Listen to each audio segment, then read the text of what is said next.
Pessoal, bom dia. Uma manhã de sábado abençoada. Hoje é dia 10 de setembro. Que Deus venha falar conosco pela sua graça e misericórdia por intermédio da palavra dele. Eu peço que você curta esse vídeo. Se você ainda não é inscrito aqui no canal, que se inscreva. E se você que já é inscrito, já acompanha todos os dias os vídeos, se você quiser saber mais sobre o projeto de aconselhamento, que é uma ajuda no processo, conselhos sobre o seu dia a dia, sobre as situações que você tem vivido, é só você enviar um e-mail para o e-mail que está no comentário fixado e eu vou te dar um retorno com mais informações sobre como funciona esse projeto que tem sido uma grande bênção para a vida de muitos, para a minha vida, e eu tenho certeza que também será para a sua vida. A palavra de Deus, ela nos diz assim, lá em 2 Samuel capítulo 14, no versículo de número 24. Então disse o rei Davi: torne para sua casa e não veja minha face. Tornou, pois, Absalão para sua casa e não viu a face do rei. Versículo 28. Assim ficou Absalão 2 anos inteiros em Jerusalém e não viu a face do rei. Versículo 32. E disse Absalão a Joabe: por que me enviaste a mim, dizendo, venha para cá, que eu te enviarei ao rei? E dizei-lhe: para que vim de Gessur? Melhor me for ainda estar em Gessur. Agora, pois, veja eu a face do rei. Se há em mim alguma culpa, que ele me mate. Qual era o contexto desse texto? Davi, ele teve vários filhos e filhos de mulheres diferentes, meios irmãos, e Davi teve muito problema na criação dos seus filhos. A palavra diz que basicamente os problemas que ele teve foi porque ele não sabia dizer não.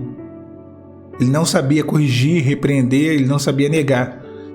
E com isso, literalmente muitas revoltas se levantaram dentro da sua família. As piores rebeliões, as piores batalhas que Davi teve foi por conta de rebelião de seus filhos, Absalão e mais tarde Adonias.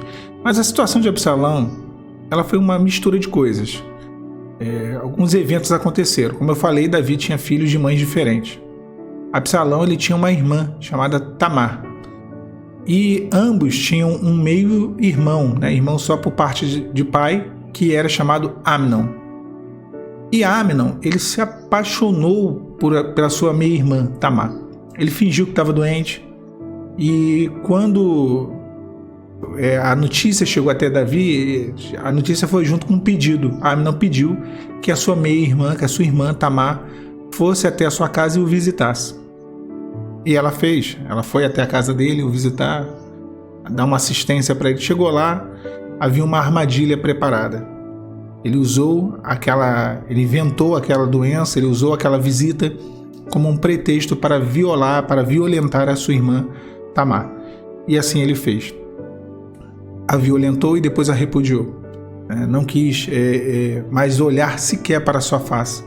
Maior foi o seu repúdio do que o desejo que ele tivera antes, diz a palavra. No que ficou sabendo Absalão matou Amnon.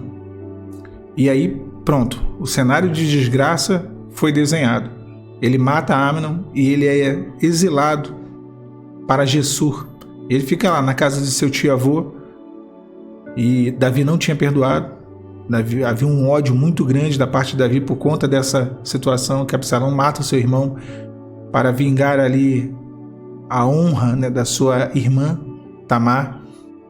E o texto que nós lemos, Absalão ele usa o general de Davi chamado Joabe como um mensageiro e ele tenta voltar à presença, Absalão tenta voltar para Jerusalém, para a presença do rei, para a corte, para a vida dele normal, porque ele estava lá num lugar longínquo, distante, exilado, lá vivendo uma vida um tanto quanto mais simples, mas até mesmo mais distante, mais simples e até pobre, podemos dizer assim, por que não dizer, uma vez que ele estava longe da corte. E Davi, ele permite que Absalão volte, porém Davi vira e diz: olha, eu não quero que ele veja a minha face. Então ele voltou, ficou 2 anos em Jerusalém e não viu a face do rei. E aí chega um momento que ele chama Joabe, ele fala pro meu pai o seguinte, que se é para poder voltar, eu tô 2 anos aqui, eu não consigo ver a face dele, e eu ficar nessa situação, era melhor eu estar lá, era melhor eu estar em Gessur, Por que ele me trouxe para cá para me dar um meio perdão? Se há em mim alguma culpa, que ele me mate. E a gente resolve logo isso. Melhor que ficar nessa situação de meio perdão. E sobre esse assunto que eu gostaria de falar nessa manhã de sábado: meio perdão. Porque tão ruim quanto o perdão é o meio perdão. O meio perdão é o estado das coisas onde houve a decisão do perdão. Alguém escolheu perdoar, mas essa pessoa que escolheu perdoar não estava pronta para perdoar, para de fato liberar o perdão. A pessoa em questão aqui que escolheu perdoar, mas não estava pronta, era Davi. Davi escolheu perdoar o seu filho por ter matado o seu irmão, por ter criado toda essa situação.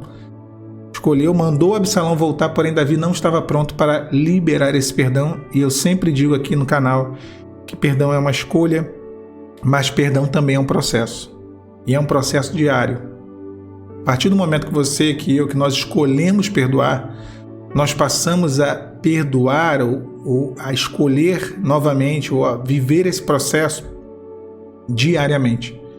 Eu sempre brinco dizendo que tem que tomar o diclofenaco de perdão. Todo dia tem que tomar a sua dose de perdão. Isso é uma verdade. Isso é uma realidade. Então Davi, ele escolheu perdoar e durante 3 anos ele nem sequer olhou para a cara de Absalão. É um meio perdão. E o meio perdão é uma coisa que traz desdobramentos. E o meio perdão é uma coisa que traz consequências. Esse meio perdão, ele gerou no coração de Absalão uma revolta muito grande. E quando ele depois se apresentou, e lá no versículo 33 vai dizer que ele se apresentou ao rei, o rei mandou chamá-lo, já havia um ressentimento muito grande no coração de Absalão. Tanto é que alguns capítulos à frente, Absalão cria a sua revolta e tenta usurpar. Na verdade, ele usurpou até por algum momento o trono do seu pai. Então, quando nós escolhemos, e o perdão é uma escolha, se você escolheu perdoar, minha irmã, meu irmão, você vai ter que ir fundo nesse perdão. Não dá para poder dar um perdãozinho. Não existe isso. Não existe isso. E o grande problema de Davi foi esse: trazer para perto alguém que ele não estava pronto para receber e trazer para perto alguém que também não estava pronto para voltar. Eu sempre digo aqui que existe uma diferença entre uma restauração de um relacionamento, seja qual for, na área familiar, seja um filho, seja uma mãe, um pai, um irmão, seja um esposo, uma esposa, um marido, uma esposa, seja qual for. Existe uma diferença entre uma restauração e uma reconciliação. Uma restauração, quando Deus ele restaura, ele ali amarra as pontas soltas, ele ali trabalha os sentimentos, põe cada coisa no seu devido lugar, não quebra de novo. É uma restauração. Agora, quando há uma reconciliação humana, onde uma das partes ou as duas partes se aproxima fora do tempo, eu acho que é uma situação muito sensível e muito perigosa. E foi o que aconteceu. E foi isso que aconteceu aqui nesse texto. E os desdobramentos disso, as consequências foram muito terríveis. E aí fica o versículo 32. Melhor me for estar ainda lá. Agora, pois, eu vejo a face do rei. Se há em mim ainda alguma culpa, que ele me mate. Absalão, de certa forma, estava certo. Ele não tinha perdoado Davi, não tinha perdoado seu filho. E Absalão não estava pronto. Havia muito ressentimento no coração de ambos.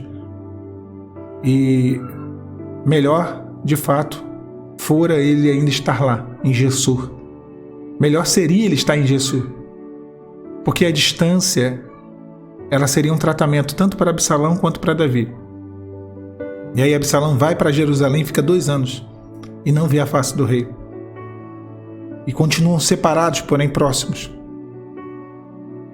Deus ele tem um tratamento, e o tratamento de Deus, ele sempre é com os dois lados.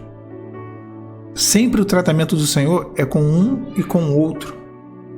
Deus é um Deus de amor, Deus é um Deus de comunhão, e para ele não é agradável contenda, não é agradável dissolução, não é agradável dissensão, não é agradável inimizade.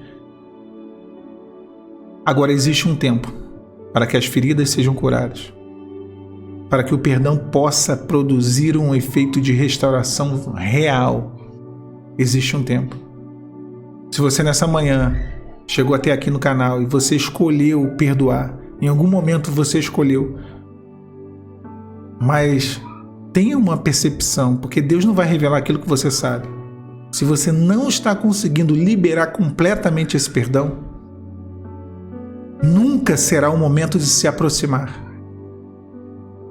A aproximação, ela vem como uma consequência quando o perdão já é uma realidade.